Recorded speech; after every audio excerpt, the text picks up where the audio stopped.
Assalamualaikum warahmatullahi wabarakatuh. Saya Clarency Ardifa Putri dari kelas Ekonomi Syariah A IAIN Ponorogo akan menjelaskan tentang studi pendahuluan dan kajian pustaka. Jadi di sini ada 3 konsep yang berkait, yaitu yang pertama pendahuluan, yang kedua kajian pustaka, yang ketiga kerangka konseptual. Langsung masuk kepada pembahasan, yaitu yang pertama studi pendahuluan. Apa sih studi pendahuluan itu? Yaitu penjelasan mengenai alur pikir, pemilihan topik, dan area riset, yang mana di dalamnya itu ada latar belakang, ruang lingkup, dan batas-batas riset, asumsi yang digunakan, dan tujuan umum riset. Selain itu, ada pun elaborasi tentang tinjauan terhadap kepustakaan atau literatur review dalam bidang yang dikaji atau diriset terlebih dahulu. Jadi itu tidak sembarangan dalam memilih studi pendahuluan. Jadi harus adanya tinjauan pustaka terlebih dahulu. Yang selanjutnya yaitu gambaran tentang hubungan antara hasil kepustakaan dan kerangka konseptual yang dikembangkan. Jadi di situ itu di studi pendahuluan telah menggambarkan dari hasil kepustakaan, penelitian, dan kerangka konseptual.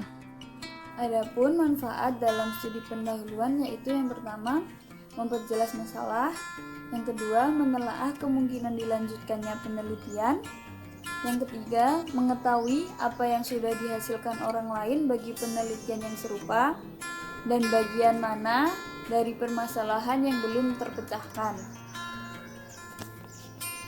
Lalu lanjut ke pembahasan yang kedua yaitu kajian pustaka. Kajian pustaka adalah suatu kegiatan penelitian yang bertujuan melakukan kajian secara sungguh-sungguh tentang teori-teori dan konsep-konsep yang berkaitan dengan topik yang akan diteliti sebagai dasar dalam melangkah pada tahap penelitian selanjutnya. Singkatnya di sini yaitu untuk mencari daftar referensi, bisa dari buku, jurnal, atau yang lainnya. Lalu, mengapa sih penelitian harus melakukan kajian pustaka? Jadi di sini penting dalam penelitian harus melakukan kajian pustaka, yaitu penelitian dapat dipandang sebagai muara dari berbagai pengetahuan. Jadi kalau kita mengetahui segala sesuatu itu akan mudah pula kita akan melakukan penelitian. Terus yang selanjutnya secara teoretik, orang yang pengetahuannya masih dangkal mustahil kiranya dapat melakukan penelitiannya dengan baik. Ya seperti tadi yang saya jelaskan, semakin luas pengetahuan maka semakin mudah kita akan menjawab persoalan. Terus yang selanjutnya, agar dapat melakukan penelitian, peneliti dituntut untuk menguasai sekurang-kurangnya 2 hal, yaitu bidang yang diteliti dan cara-cara melakukan penelitian. Jadi kita sebagai peneliti itu tidak sembarangan dalam melakukan uji penelitian. Lalu untuk manfaat kajian pustaka yaitu yang pertama, peneliti akan mengetahui dengan pasti apakah permasalahan yang akan dipilih, yang akan dipecahkan benar-benar belum pernah diteliti orang lain. Terus yang kedua, dengan mengadakan kajian literatur, peneliti dapat mengetahui masalah-masalah yang lain yang mungkin lebih menarik untuk dipecahkan. Jadi kita akan mendapat masalah baru. Terus yang ketiga, dengan mengetahui banyak hal, peneliti akan lancar dalam menyelesaikan penelitiannya. Terus yang terakhir, menjadikan kedudukan peneliti dalam kegiatannya menjadi semakin siap, menjadi semakin mantap, karena telah menggunakan aturan akademik yang berlaku. Jadi ia malah semakin yakin untuk melanjutkan penelitiannya. Terus kelanjutannya yaitu kerangka konseptual. Kerangka konseptual adalah keterkaitan antara teori-teori atau konsep yang mendukung dalam penelitian yang digunakan sebagai pedoman dalam menyusun sistematis penelitian. Kerangka konseptual itu menjadi pedoman peneliti untuk menjelaskan secara sistematif teori yang digunakan dalam penelitian. Secara ringkas, kerangka konseptual dapat dijelaskan sebagai berikut, yaitu yang pertama mengemukakan kerangka teoritis yang dipakai dalam penelitian.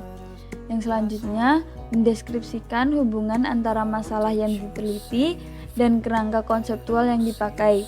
Jadi bukan membahas komponen-komponen masalah yang secara berdiri sendiri ataupun terpisah dari tema pokok penelitian. Terus yang selanjutnya menjelaskan hubungan antara kerangka teoritis dan penelitian terdahulu. Kita masuk pada contohnya, yaitu ada tema dengan tema agama dan ekonomi. Yaitu di sini judul penelitiannya makna agama bagi pedagang Arab di makam Sunan Ampel Surabaya. Di sini dapat disusun kerangka konseptualnya, yaitu karena agama dan ekonomi, jadinya kaitan antara agama dan perilaku ekonomi di makam Sunan Ampel Surabaya. Terus yang selanjutnya itu bisa disusun peran pemahaman agama dalam mengarahkan perilaku seseorang dalam berbisnis. Jadi di sini akan membahas apakah jika kita paham agama itu bisa mengarahkan juga kita dalam berbisnis menjadi bisnis yang islami.